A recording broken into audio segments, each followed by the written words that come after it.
കുൽഭൂഷൺ ജാദവ് കേസിൽ അന്താരാഷ്ട്ര നീതിന്യായ കോടതിയുടെ വിധി അല്പസമയത്തിനകം ഉണ്ടാകും. 3:30 കേസിൽ വിധി ഉണ്ടാകും എന്നാണ് കോടതി കേന്ദ്ര സർക്കാരിനെ അറിയിച്ചിട്ടുള്ളത്. ചാരനെന്നാരോപിച്ച് പാകിസ്ഥാൻ വധശിക്ഷ വിധിച്ച ഇന്ത്യൻ പൗരൻ ജാദവിന്റെ വധശിക്ഷ റദ്ദാക്കണമെന്നാവശ്യപ്പെട്ട് ഇന്ത്യ നൽകിയ ഹർജിയിലാണ് കോടതി വിധി പറയുന്നത്. സന്തോഷ് ചേരുന്നുണ്ട് വിശദാംശങ്ങളുമായി. സന്തോഷ്, വിവരങ്ങൾ എങ്ങനെയാണ്?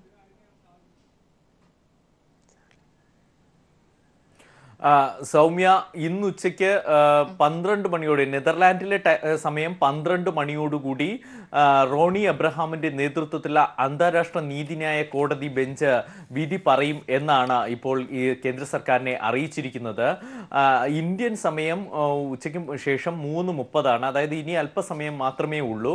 എന്തായാലും വിധിന്യായം പ്രഖ്യാപിക്കുന്നത് എല്ലാവർക്കും കാണാനായി നേരത്തെ വിചാരണ സമയത്ത് ചെയ്തതുപോലെ തന്നെ അന്താരാഷ്ട്ര കോടതിയുടെ വെബ്സൈറ്റിൽ പ്രദർശിപ്പിക്കുന്നുണ്ട്. ഇന്ത്യ വളരെ പ്രതീക്ഷയോടെ കാത്തിരിക്കുന്ന ഒരു വിധിയാണ്.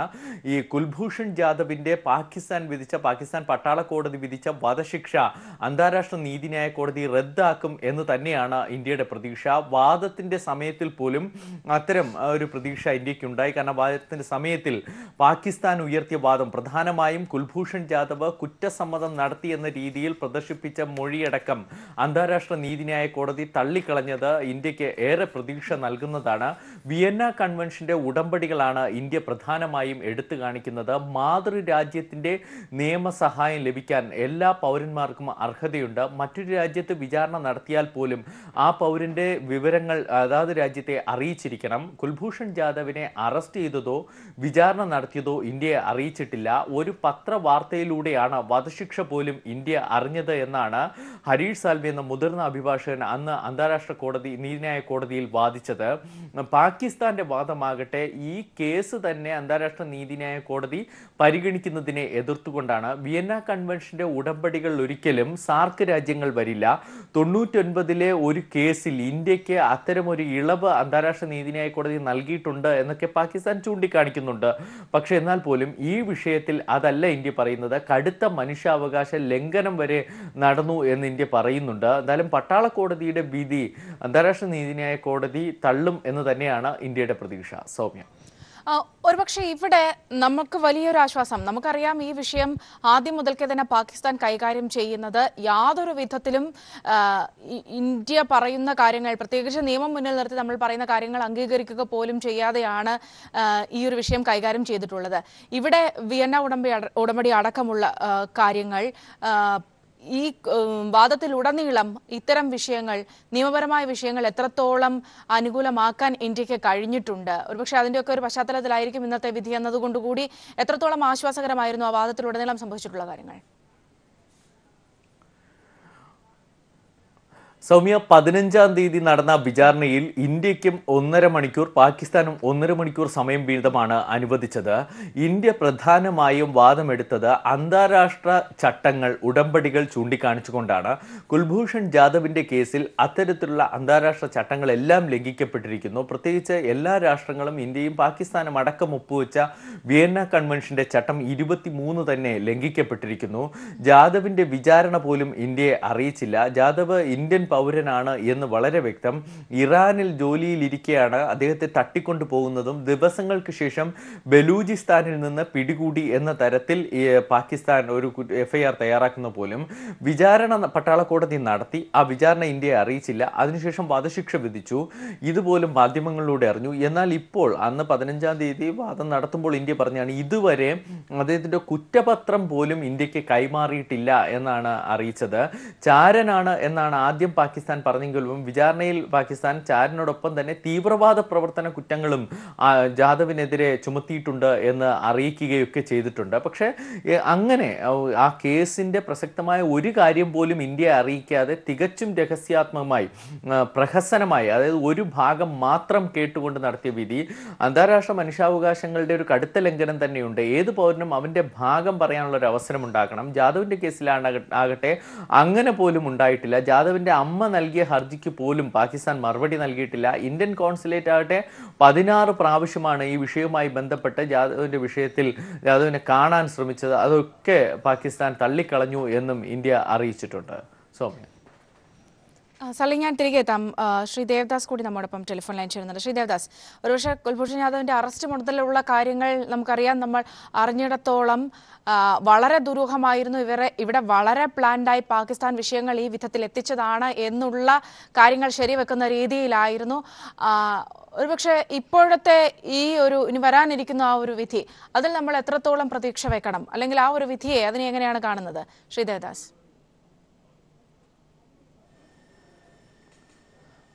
സൗമ്യ, ഇത് എന്താ പറയുക, ഈ അന്താരാഷ്ട്ര കോടതി എന്ന് പറയുമ്പോൾ ഞങ്ങളൊരു സാധാരണ കോടതിൻ്റെ ഒരു ഇതല്ല അത്. അതുകൊണ്ട് ഈ ഇൻ്റർനാഷണൽ കോർട്ട് ഓഫ് ജസ്റ്റിസിൻ്റെ വിധി മാത്രമേ ഞങ്ങൾക്കുള്ളൂ. എന്താ കാര്യം എന്ന് പറഞ്ഞാൽ, ഞങ്ങൾക്ക് സാധാരണ ഒരു സ്റ്റേറ്റിന് എന്തെങ്കിലും ഉണ്ടെങ്കിൽ ഞങ്ങൾക്ക് അവിടുത്തെ ഇതിന് ഞങ്ങൾക്ക് ഡിപ്ലോമസി പ്രകാരം ഞങ്ങളുടെ കേസ് എടുക്കണം എന്നെല്ലാം പറഞ്ഞ് പാകിസ്ഥാനിലേക്കോ അല്ലെ അമേരിക്കയിലേക്കോ യൂറോപ്പിലേക്കോ പോവാം. പക്ഷെ പാകിസ്ഥാൻ ഒരു ഫെയിൽഡ് സ്റ്റേറ്റാണ്. അതുകൊണ്ടാണ് 16 തവണ ഒരു ലെറ്റർ പോലും ഇന്ത്യ ചോദിച്ചിട്ട് കൊടുത്തിട്ടില്ല ഡിപ്ലോമസി പ്രകാരം. അത് ചെയ്യുന്ന ഒരു സ്റ്റേറ്റിന് അപ്പോൾ ഇൻ്റർനാഷണൽ കോർട്ട് ഓഫ് ജസ്റ്റിസ് മാത്രമേ ഞങ്ങൾക്ക് അഭയമുള്ളൂ എന്ന് പറഞ്ഞുകൊണ്ടാണ് ഞങ്ങൾ പോയത് വളരെ നന്നായി. എന്താ പറയുക, ലോക ശ്രദ്ധ തന്നെ ഇതിലേക്ക് കൊണ്ടുവന്നു. ഇനി പാകിസ്ഥാൻ, അതാണ് ഇന്നലെ ഹരീഷ് സാൽവെ പറഞ്ഞത്, ഞാൻ ഈ വിധി 3:30 മുമ്പേ ഉള്ള വിധിക്ക് മുമ്പേ പോലും കുൽഭൂഷൺ ജാദവിനെ തൂക്കിക്കൊല്ലാൻ സാധ്യതയുണ്ട് പാകിസ്ഥാൻ, അതും ചെയ്യും. പക്ഷേ ഇപ്പം ലോക ശ്രദ്ധയിലേക്ക് മുഴുവൻ ശ്രദ്ധിച്ചുകൊണ്ട് പാകിസ്ഥാന് അമേരിക്കേൻ്റെയും മറ്റേൻ്റെയും ഇത് ഉള്ളതുകൊണ്ട്, ഈ ഫിനാൻഷ്യൽ ഇതെല്ലാം ഉള്ളതുകൊണ്ട് നിർത്തിവെക്കുമെന്നുള്ള പേടി. എന്താ പറയുക, ഇത് സെക്യൂരിറ്റി കൗൺസിലിലേക്ക് പോകും. അതുകൊണ്ടാണ് പേടിച്ചിട്ട് അവരങ്ങനെ നിൽക്കുന്നത്. പക്ഷേ അവരത് മാറ്റാൻ പോകുന്നില്ല. എന്താ പറയുക, ഇവർക്ക് ഇംപ്ലിമെൻറ്റേഷൻ ലെവലിൽ നോക്കുമ്പോൾ ഈ കുൽഭൂഷൺ യാദവിനെ അവർ ബലൂചിസ്ഥാൻ എന്ന് പറയുന്നത് പാകിസ്ഥാന് ഒരു വേണ്ട ഇതാണ്, ഫെയിൽ സ്റ്റേറ്റ്. അവരാണ് റബൽ ചെയ്യുന്നത് പാകിസ്ഥാൻ്റെ എതിരെ. അപ്പോൾ ആ ബലൂചിസ്ഥാൻ ഏരിയയിൽ നിന്നാണ് പിടിച്ചേ എന്ന് പറയുമ്പോൾ എസ്പിനാച്ച്, അതുകൊണ്ടാണ് പറയുന്നത് ജനീവ കൺവെൻഷൻ ഇവർക്ക് ബാധകമല്ല, ഇത് ചാരവൃത്തിയാണ്, അപ്പോൾ ജനീവ കൺവെൻഷൻ ഇല്ല, അതാണ് അവർ പറയുന്നത്. അപ്പോൾ ഞങ്ങൾ ICJ എന്താ പറയുന്നതെന്ന് നോക്കുന്നത്. വൺസ് ICJ പറയുന്നത് വധശിക്ഷ നിർത്തിവെക്കണം എന്ന് പറഞ്ഞാൽ അത് ഇന്ത്യക്ക് അഡ്വാൻറ്റേജ് ആണ്. അത് ഇന്ത്യക്ക് അഡ്വാൻറ്റേജ് ആകുമ്പം ഇത് വധശിക്ഷ നിർത്തിവെക്കാൻ വേണ്ടിയിട്ടുള്ള ഇംപ്ലിമെൻറ്റേഷൻ ഉണ്ട്. ഇത് കഴിഞ്ഞിട്ട് പോകേണ്ടത്, അത് ഇംപ്ലിമെൻ്റ് ചെയ്യേണ്ട ഈ കോടതിയല്ല. അതാണ് സാധാരണ കോടതിയാണ് ഞങ്ങളെ സാധാരണ മുനിസിപ്പൽ കോർട്ട് ചെയ്യേണ്ടത്. പക്ഷേ ഇവിടെ കോഡ് ആർട്ടിക്കിൾ 94 പറയുന്നത് സെക്യൂരിറ്റി കൗൺസിലാണ് ഇതാക്കേണ്ടത്. അപ്പോൾ കുറേ കൂടി കോംപ്ലിക്കേഷൻസ് ഉണ്ട്.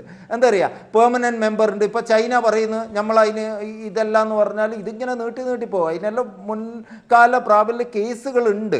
അതുകൊണ്ട് പക്ഷേ എന്നാലും ലോകത്തിൽ പാകിസ്ഥാനെ ഒറ്റപ്പെടുത്താനുള്ള ഒരു വിധിയാണ് ഞങ്ങൾ ഇന്ത്യ മുഴുവൻ പ്രതീക്ഷിക്കുന്നത്. എന്താ പറയുക, ഒരു മനുഷ്യാവകാശ ലംഘനമാണ്.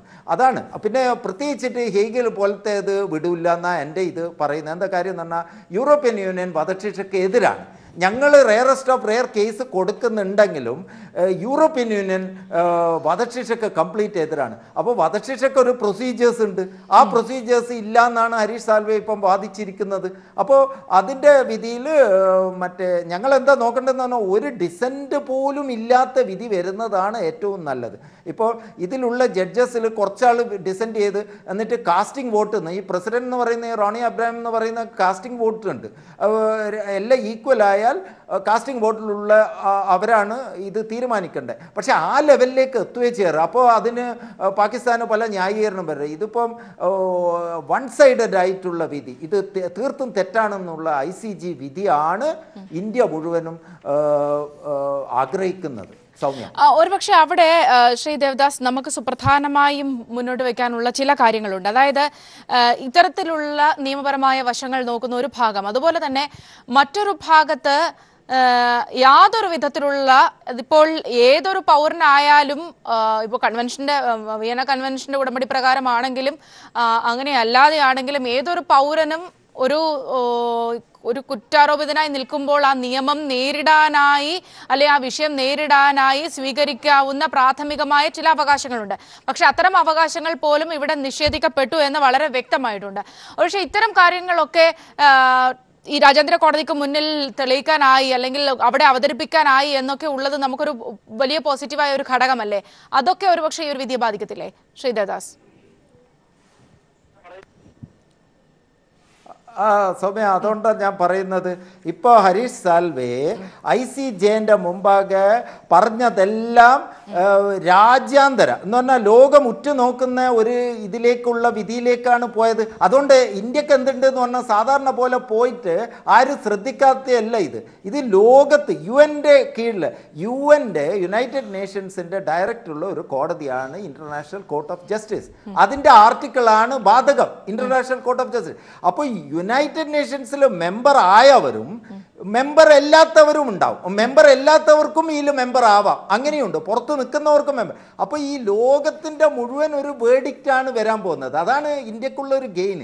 ഇവിടെ ഉള്ള വിധി പാകിസ്ഥാന് എതിരായെങ്കിൽ എന്നിട്ട് പാകിസ്ഥാൻ ഈ തെറ്റായ വിധിയുമായി പുറത്ത് പോയാൽ അത് സെക്യൂരിറ്റി ഈ ജനറൽ അസംബ്ലിയിലും കൊണ്ടുവന്നിട്ട് പാകിസ്ഥാനെ ഇതാണ് ഫെയിൽ സ്റ്റേറ്റ് എന്ന് പറഞ്ഞിട്ട് കൊണ്ടുവരാനുള്ള ഡിപ്ലോമാറ്റിക് മൂവ്സിനെല്ലാം റെഡിയായിട്ട് ഇന്ത്യ നിൽക്കുന്നത് തന്നെയാണ്. അതുകൊണ്ടാണ് പറഞ്ഞത് ഈ വിധിക്ക് വളരെ പിന്നെ ഒന്ന് സൗമ്യ പറഞ്ഞ പോലെ ഇതെന്താന്ന് പറഞ്ഞാൽ പാകിസ്ഥാൻ ഒരു ഫെയിൽ സ്റ്റേറ്റ് ആണ്. അവിടെ മിലിറ്ററിയാണ് ഡീൽ ചെയ്യുന്നത്, അവിടെ ഡെമോക്രസി ഇല്ല.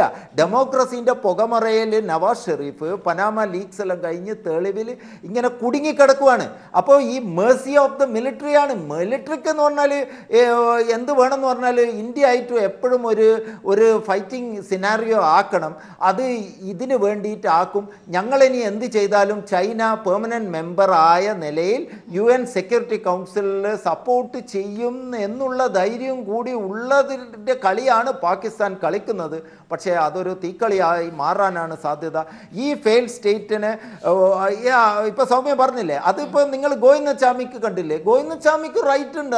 അതാണ് ഈ എവിഡൻസ് ഈ സിസ്റ്റത്തിൽ ഈ ജുഡീഷ്യൽ അതേപോലത്തെ റൈറ്റ് തന്നെയാണ് ഏതൊരു രാജ്യാന്തരം. അതാണ് ലോ ഓഫ് വാർ പറയുന്നത്. ഒരു യുദ്ധത്തിൽ നമ്മൾ തോപ്പിച്ചാൽ അവിടുത്തെ പെണ്ണുങ്ങളെ കുട്ടികളെ ആ തോറ്റ പട്ടാളക്കാർക്കെല്ലാം ഒരു നിയമമുണ്ട്. അതിന് പ്രകാരം ഞങ്ങൾക്ക് ഇവരെല്ലാം ഇതാക്കാൻ പറ്റുള്ളൂ.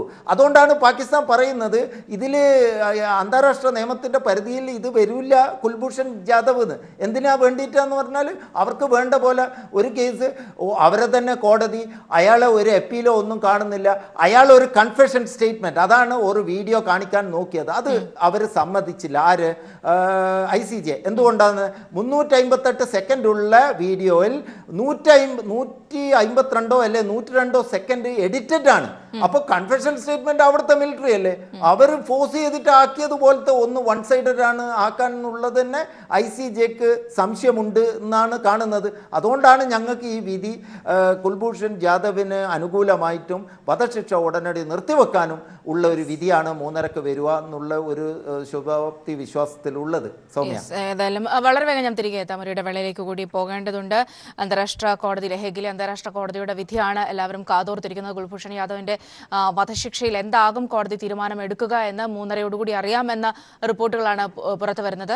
അല്പസമയത്തിനകം തന്നെ വിധി ഉണ്ടാകും, കുൽഭൂഷൺ യാദവിന്റെ വിഷയത്തിൽ വിധി ഉണ്ടാകും എന്ന റിപ്പോർട്ടുകളാണ് പുറത്തു വരുന്നത്. ഹേഗിലെ അന്താരാഷ്ട്ര കോടതി 3:30 വിധി പുറപ്പെടുവിക്കുമെന്നാണ് കേന്ദ്ര സർക്കാരിനെ അറിയിച്ചിട്ടുള്ളത്. ഏതായാലും ആ ഒരു വിധിക്കായി കാതോർത്തിരിക്കുകയാണ് ഇന്ത്യ ഒട്ടാകെ. ഞങ്ങളുടെ റിപ്പോർട്ടർ സന്തോഷ് സർലിംഗ് ചേർന്നുണ്ടെങ്കിൽ കൂടി. സർലിംഗ്, കോടതി നടപടികൾ പുരോഗമിക്കുകയാണോ? വിധി പറയുക, പ്രത്യേകിച്ച് ഇനിയിപ്പോൾ അതിനുള്ളിൽ ഇടയിലുള്ള നിയമപരമായ കാര്യങ്ങൾ എങ്ങനെയായിരിക്കും, നടപടികൾ എങ്ങനെയായിരിക്കും കോടതിയിലെ?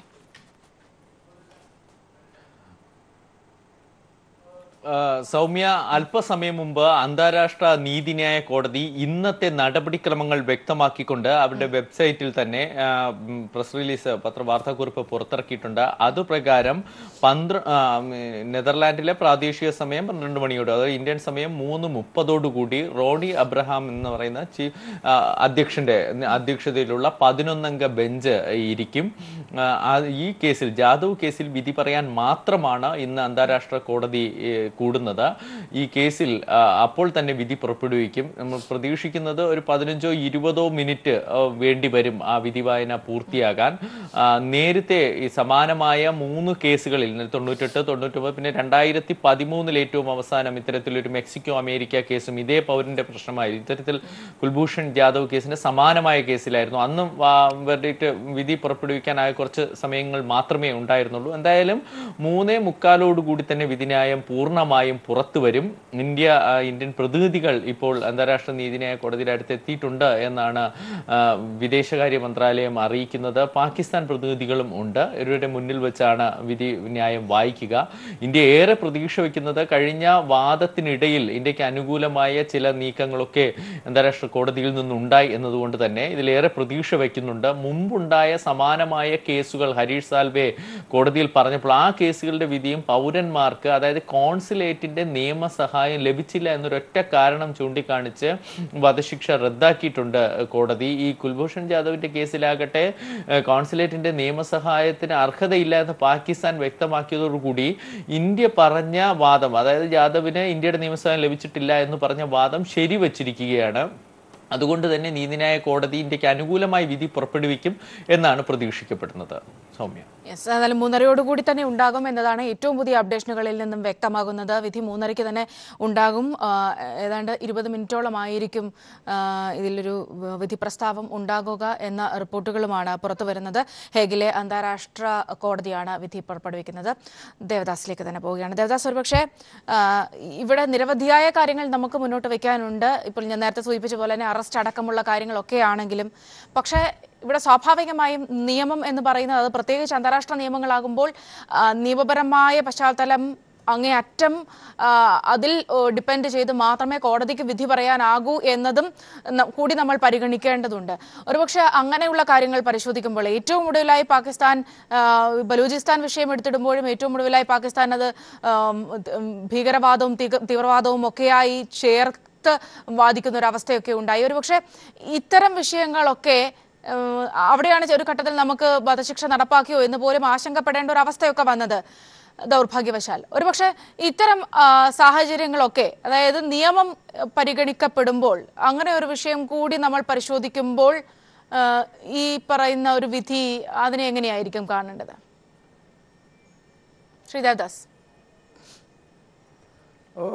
സൗമ്യ, ഇതിൽ ഞങ്ങൾ ഭയങ്കരമായിട്ട് ഞങ്ങളെ ഈ ഒരു കൺസെപ്റ്റിൽ സാധാരണ കോടതി വിധി അത് നടപ്പിലാക്കുക മാത്രം, ലോ ഓഫ് ദ ലാൻഡ് അങ്ങനെയാണ്. അതല്ല ഇതിപ്പോൾ ഒരു വിധി വന്നു എന്ന് വിചാരിച്ചോ, ഇതിപ്പോൾ വിധി അനുകൂലമെന്ന് വിചാരിക്കുക, ഏത് വധശിക്ഷ ഉടനടി നിർത്തലാക്കണം എന്ന് പറഞ്ഞിട്ട് അത് നിർത്തലാക്കണം, അയാളെ വിടണം എന്നൊന്നും പറയാൻ പറ്റൂല. അന്താരാഷ്ട്ര കോടതിക്ക് നിർത്തലാക്കണം എന്ന് പറയാൻ പറ്റുള്ളൂ.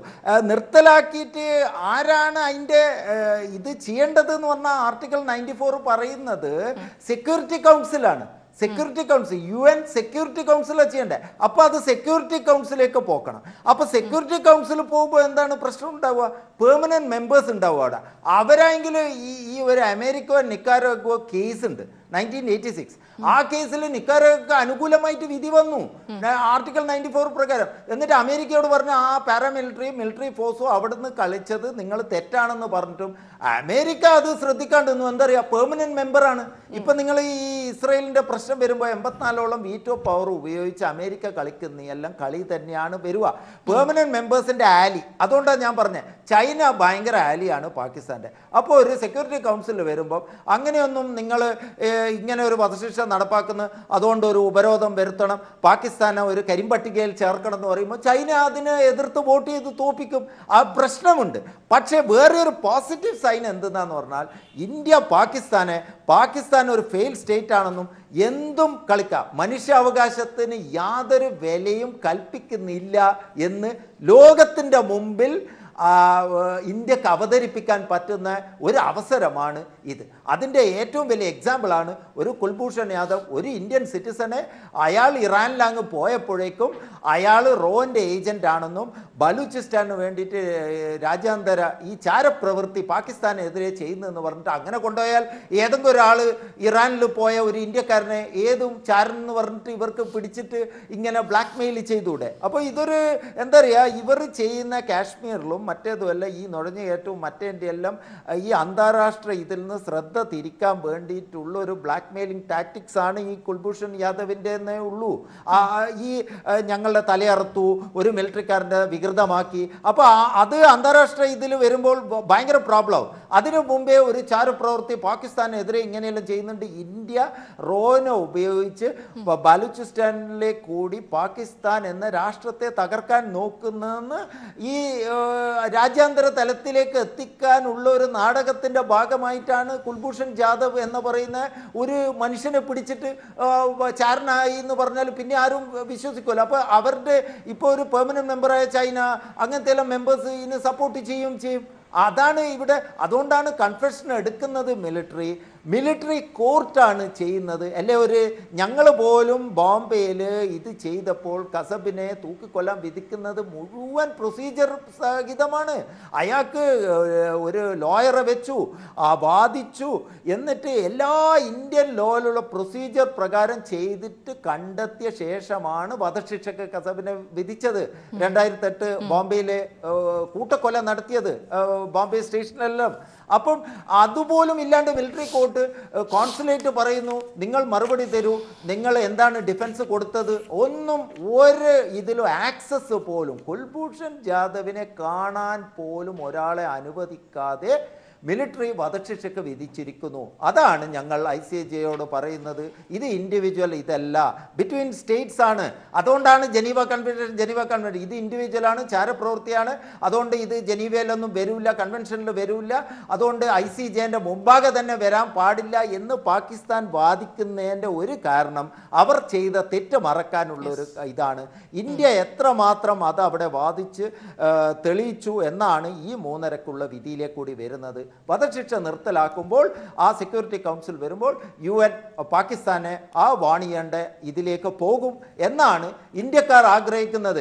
പക്ഷേ അതിൽ പിന്നെയുള്ളത് കുറേ എന്താ പറയുക, ഈ രാഷ്ട്രീയ കോംപ്ലിക്കേഷൻസ് ഉണ്ട്. എന്ന് പറഞ്ഞാൽ ഈ അമേരിക്ക, ചൈന, റഷ്യ അങ്ങനത്തെ പെർമനന്റ് മെമ്പേഴ്സ് ഉണ്ട്. അവരുടെ താല്പര്യങ്ങളും ഇതിലേക്ക് വരും. അതുകൊണ്ട് ഇന്ത്യ എന്ന് പറഞ്ഞാൽ ബാക്കപ്പ് പ്ലാൻസുമായിട്ട് തന്നെ നിൽക്കണം.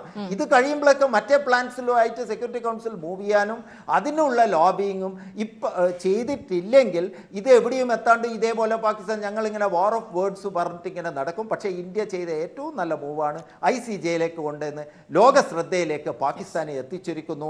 പാകിസ്ഥാൻ ഒരു ഹ്യൂമൻ റൈറ്റ്സിന്, മനുഷ്യാവകാശത്തിന് യാതൊരു വിലയും കൽപ്പിക്കാത്ത രാജ്യമാണെന്ന് ICJന്റെ ഈ വിധി വരുമ്പോൾ പാകിസ്ഥാൻ്റെ മേൽ ചാർത്തിക്കെട്ടും. അതിൽ നിന്ന് എങ്ങനെ ഒഴിവാണെന്നുള്ള ഒരു ഇതാണ് ഒരു ഐഡിയ ഇതും ഉണ്ടാവും. രണ്ടാമത്തേത് ഇനി ഏതായാലും ഞങ്ങൾക്ക് ഇതെല്ലാം വരും, ഏതായാലും ഈ 3.5 മുമ്പേ ഇപ്പോൾ തൂക്കിക്കൊന്നോ എന്നുള്ള അറിയില്ല. അതുകൊണ്ടാണ് ഹരീഷ് സാൽവെ അതും പറയാൻ പറ്റില്ല.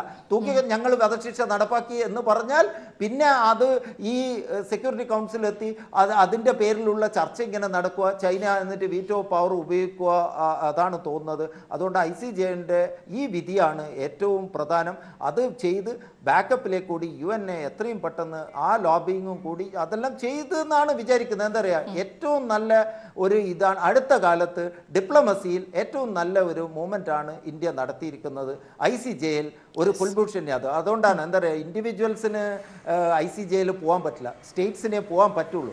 അതാണ് ഇന്ത്യൻ്റെ ഒരു ഇത് എന്ന് പറഞ്ഞ് അത് എടുത്തു. കുൽഭൂഷൺ ജാദവിലേക്ക് ലോക ശ്രദ്ധയിലേക്ക് ഹേഗിനെ കൊണ്ട് എത്തിച്ചിരിക്കുന്നു ഇന്ത്യ. യെസ്, അതിലേക്കും വളരെ വേഗം എത്താം. അല്പസമയത്തിനകം തന്നെ വിധി ഉണ്ടാകുമെന്നാണ് അറിയാൻ കഴിയുന്നത്.